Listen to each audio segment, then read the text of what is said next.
That's why when a music minister wants to go for a meeting, he's charging money. It's wrong. You were not doing it when you started. Why must you do it now? Because you feel there's a justification. You are putting money on divine realities. When did you stop trusting in God and now trusting in your analysis? God started raising you as a music minister, but suddenly you discover that there's a lot of fame now. So there are many things you can do, and you corrupt it. And so there are many of us, although we passed the test of God's leading, but we corrupted it by going the way of unrighteousness. Now, you know, when we are talking about this money thing with music minister, it's not only those who sing, even those who preach. There are many prophets and apostles today. If you want to invite them, you will negotiate the terms. You will negotiate it. You know how they do it?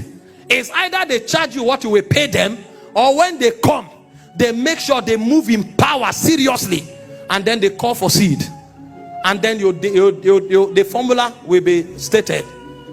The man who called for the seed will take 60%, and the host will take 40%. So apostle is coming to raise money. In fact, sometimes the host will tell apostle, that woman with blue suit, she works with an oil company. The brother that is wearing brown shoe, that brother with brown shoe that has a skin cut, yes, he's a big man. He has a telecommunication. Apostle will now come with fire. While he's preaching, he will say, you, this brother, come. There's a scepter with you. There's a scepter. God wants to. And now, because they have called brother out, his ego will rise. Apostle will use the altar to massage his ego. And then, brother, when apostle now said, I don't do this, but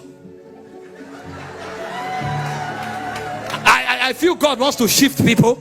God wants to shift people. I want somebody to come out and drop some seed. The brother will be the first to run out. You know why? He senses a connection to the apostle.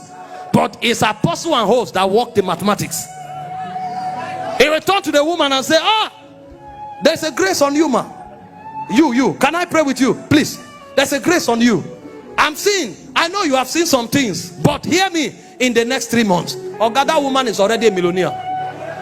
It's not your prophecy that made her, but there's an arrangement. And when apostle knows that he has gotten the audience where he wants, apostle will now take seed. The seed already has a sharing formula. And sometimes, you know why ministers fight? Because the host will keep quiet.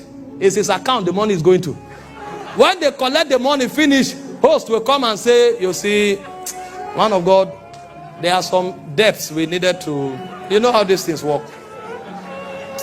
But don't worry, you will now see 2 servants of God now fighting. I will deal with you. Is it not my grace that brought the money?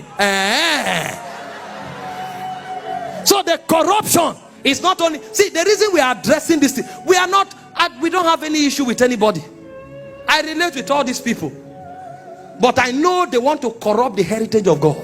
That's why when a music minister wants to go for a meeting, he's charging money. It's wrong. It's wrong.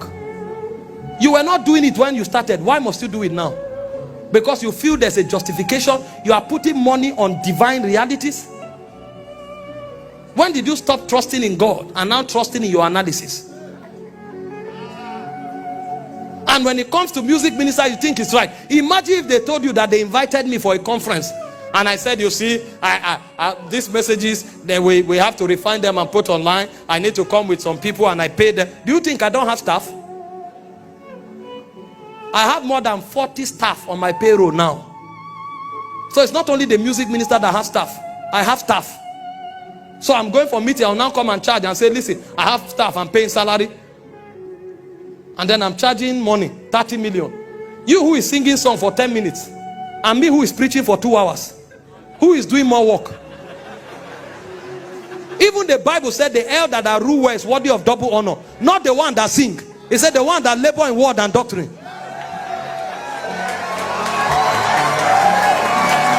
So if you think the music minister deserve honor, I deserve more. I labor in word and doctrine. What if you now hear that apostles are now charging 30 million and 40 million? What will you say? Is it because we don't have staff? We have staff. It's corruption. Listen, if it was God that exalted your horn, just go. The people will honor you because of the honor God has put on your life. And don't tell me that there are people who have swindled you. Sir, I have traveled many times, not just to Nigeria, many nations. Do you know what it means to travel for 2 days to a nation, preach for 3 days, and then when you finish, man of God tells you that we're having some challenge with account? No problem, I didn't come for money. And then after 1 month, man of God still sends you a message and says, sorry, there's challenge. I've seen it many times. So you are not the only person being deceived, but at the heart of it all, we know we are servants of God. We are not against honorarium. We are not against honoring people, but we are not merchants. We are not merchants. We are servants of God, whether music minister or preacher of the gospel. And so you who is a preacher, nobody should coerce you, or don't fall under the pressure of money and go to raise seed so that you can take your percentage. You are a wolf in sheep clothing. And you who is a music minister, don't go charging money to sing. You are not a performer, you are a worshiper. And don't allow the world tell us what is right from what is wrong. How many psalmists were charging money in the Bible? Are you the first psalmist? When Elisha said, go and get me a minstrel to sing, and he brought down the present, did you hear that the minstrel said, I need to be paid 3 cowries? We are trying to force what is wrong to be right with mundane justifications. This is not a fight against anybody. We are all brothers and sisters, but we must address these truths so that the heritage, the purity of the heritage of God is preserved.